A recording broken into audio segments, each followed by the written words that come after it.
jirila nkeji 14 wee gafee elekere 6 nke ụtụtụ. Kedu ka ị mere? Ịrakwara ọfụma? Kedu ka abalị gị si wee gaa? Oge ndị obere, otu ihe na-ewe m iwe ọfụma ma ọ bụ na chi efobe bụ ọrụ ụtụtụ, site n'izi ezi ụtụtụ, ikpo ntụ ụtụtụ, isikwata ihe esiri n'ọkụ n'abalị ma ọ bụ isi nke ọfụ n'ụtụtụ.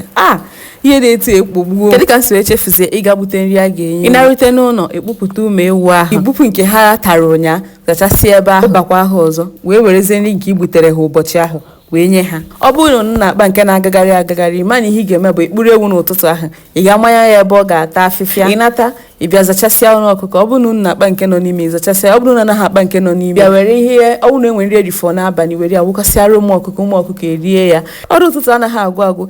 Ebe o si ka njọ bụ na ụbọchị ị ga-emeriri otu ihe anwa. Ga-esi ka ndị masị m, hei, nwa nwa umengwụ egbugo gị. Ọsị m nwa nke anọ umengwụ egbugo gị, mana na ugbu a nwa onwezie na-agwa m mee ya.